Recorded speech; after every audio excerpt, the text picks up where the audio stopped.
Hello, everyone. This is Meredith Kibbe and Bob Ullman, and we are going to show you how to create a Binance account so that you can purchase the coins. Bob is going to do that and demonstrate. Go ahead, Bob.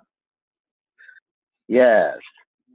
So we would first go to Binance.com. Okay. And then we would click Login or Register. Now, you can also do this with an app on a phone, but we're showing it on the computer. You would then put your email and create a password. If we want to, in creating the password, let's see here. Okay, good. I'm going to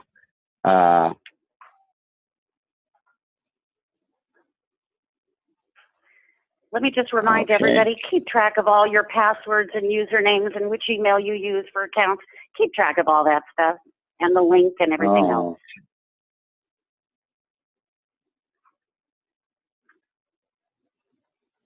Okay, and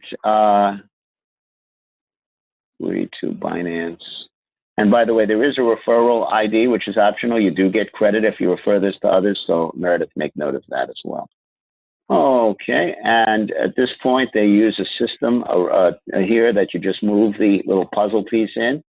That's part of Binance's system. And that lets them know you're not a robot. Okay, I am going to set this up as my separate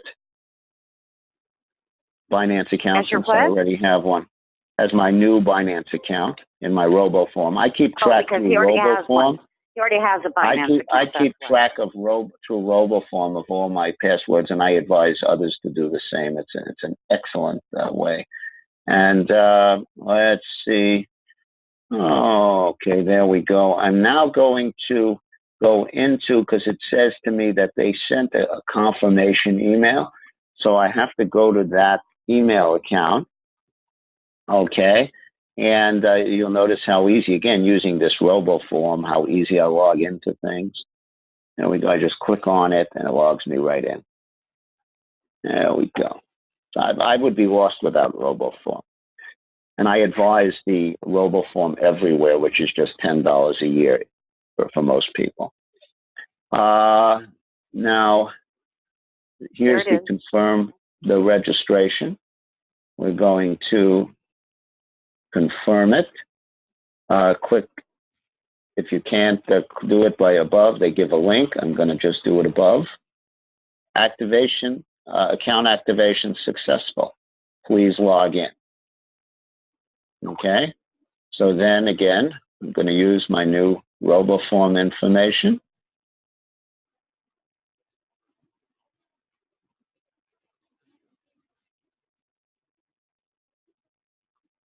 And again, the puzzle, you just click on you left click on the bottom part till you move the puzzle piece to get it in there.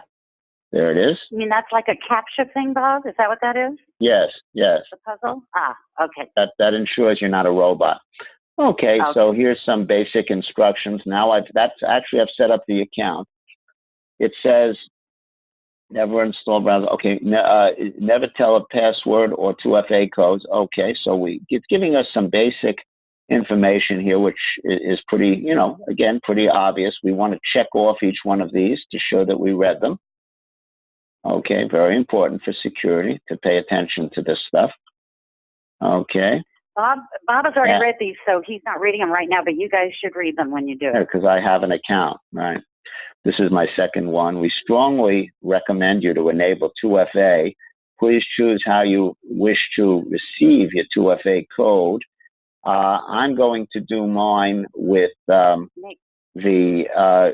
SMS authentication is the easier one, but both are very, very good, and I advise either one of these. Google authentication simply means using Google Authenticator or Authy on your smartphone and setting that up. And there are instructions all over the internet for setting that up. And of course, they have it here. But the easier way, and again, very effective, is simply SMS authentication. Okay, so I'm going to click that, and I'm going to put in my phone number.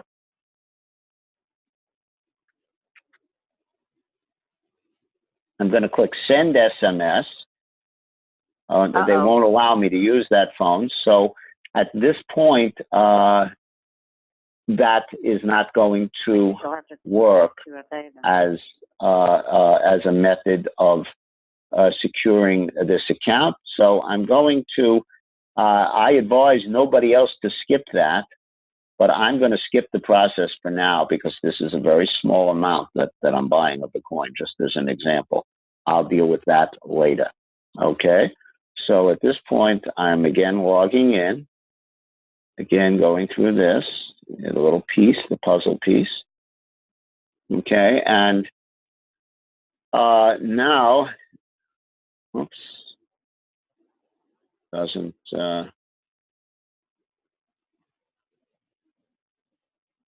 it may have canceled out my attempt to start a new account because of what happened with me doing that phone number thing. So we may not be able to get a new account. Second account. Right. Oh, I know. No, I know what happened is I didn't check these. These have to be checked. You have to do that every time. Bob? No, you don't. But I never got past this before. Oh, I see. I never got past setting up the account. Okay, now we're in, and we're going to skip it for now. I don't advise anybody. In fact, skipping it can be very costly to you. Again, I'm only putting $100 at this time worth of coin into this account, and I can say I have the ability to set up the authenticator easily on my own. Just so you know, everybody, what that is for security. That's what it's all about. You've got to have security when you're dealing with cryptocurrency, and that's what it's right. Without the two-factor authority, it's not a question of will you get hacked. It's just simply when. So without the two-factor authorization, the email verification is not enough for two-factor authorization. It has to be done through a cell phone, and it can either be done with the Google Authenticator or another program called Authy, A-U-T-H-Y, or getting a text message.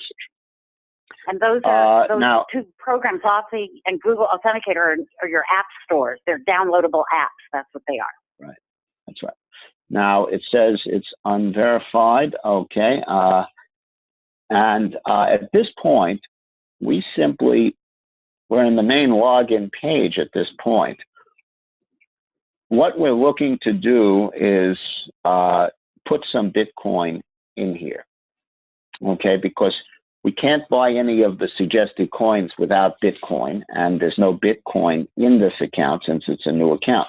So the first step you have to do is deposit. So you click on funds on the top. You hold your mouse over funds, and then you simply go to deposits. Now, at this point, I have no deposit history, but it's asking me if I want to select the coin to deposit. Okay, so we're going to select Bitcoin. You know, I always recommend, I mean, if you have other coins, you can actually deposit any coin, but Bitcoin is the most common one to get started, of course. So we're going to put Bitcoin. You saw that process. And at this point, it gives me a wallet address to send the Bitcoin to. Now, all I have to do is just click copy the address, or I can just highlight it and copy it, but it's easier to do this. Whenever I do this, by the way, I always make note of the first number and then that letter, which is 1B, and then capital C and H are the last two. Some people do the last three, some people do the last six. Whatever you do, make note of the first letters and the last letters so that you're sure you copied the right one. So I just copied that address. Let me just add, to real beginners of what that deposit address is. All cryptocurrency deposit addresses or receive addresses are these long strings of numbers and letters. That's what that is. Go ahead, Bob. Right, 30-digit numbers essentially. So now I simply go to my wallet. Now you might have a blockchain wallet, a Coinbase wallet. You might have a Trezor, which is the kind I recommend all the time. I'm going to, at this point, just reload it because it's the first time it's opening for the day. And we're going to, this is one of the ones that I have some Bitcoin in. It's showing me the value of Bitcoin right at the moment. And in any account, now they're all very similar. So this is something that, again, it could look slightly different if you don't have a Trezor. You might have blockchain or you might have a Coinbase. Either way, you're going to have to find the send function once you're in the account that has your Bitcoin. And there'll be other instructions on some of those basics in some of our other videos that Meredith has, in fact, put together, or in the instructions that the instructional webinars that we do now weekly. Okay, so at this point, I'm just going to put my mouse in there, and I did Control V to simply copy. I could have right clicked and click copy. Control V also copy. Paste. Paste, not copy. And I noticed, right, that was paste. And I noticed that I have a 1D at the beginning and a CH at the end, which is exactly the ones that I wrote down. So I know I've got the correct 30-digit wallet address. Now, I then enter the amount of Bitcoin. I can enter it in US dollars, and I'm putting $100.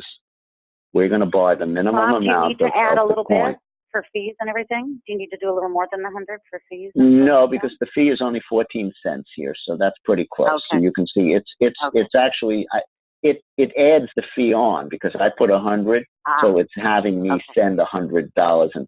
Oh, okay, great. The fee. Yeah, I don't. And the fee is very small these days, and most of the time our fees are very, very tiny with sending Bitcoin.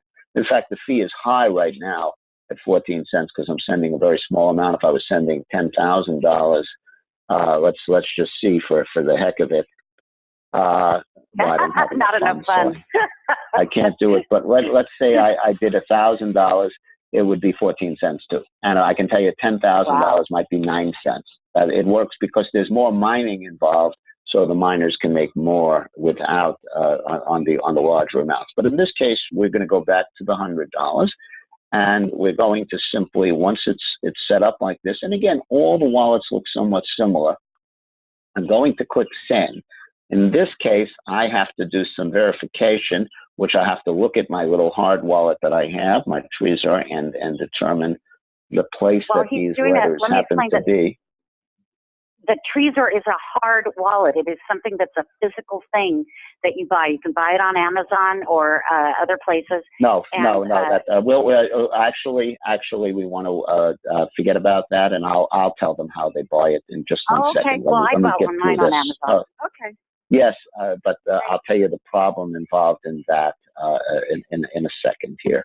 So now I've got to confirm it on my device, but that'll be handled in either basic education or in subsequent videos. We don't even want to get into that too much here. However, since that was some information that could be very costly to you was said, I'm going to definitely have to just straighten that out in a second. Okay, we've done the transaction, and it shows that my account that I sent that from is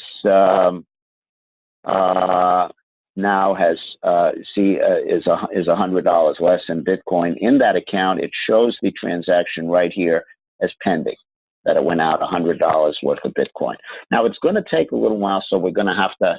We'll end this video very shortly. But just to clarify, since I just want to make sure this information is correct.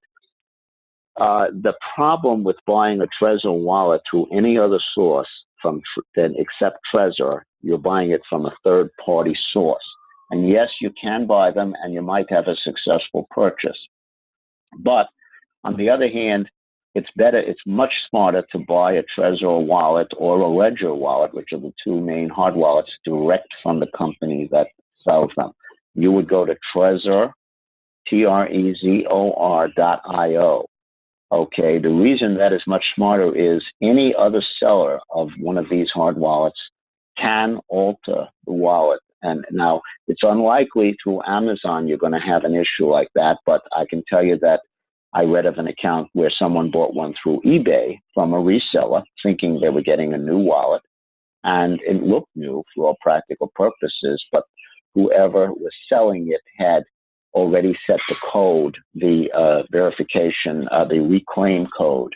And when this gentleman deposited something like $100,000, his life savings, into the wallet, the seller of it was able to simply take the wallet, control of the wallet, because they had the code. And so the article specifically said, never buy a hard wallet from a third party, from a reseller of any kind. Now, because sometimes even on Amazon, you have various different resellers that provide the products. So they were very careful in stating that the hard wallet should only be bought from the companies that make them. Okay, so just so yeah, you didn't know about that. But anyway, now we're done with this transaction. It says that it was a minute ago. It's not showing as confirmed yet. If we click on it, it's got one confirmation already. Typically, they require 6 confirmations, but Trezor moves very quickly, and for all practical purposes, that has been done on Trezor's end. On Binance's end, on the other hand, if we looked at my balances, let's see what happens.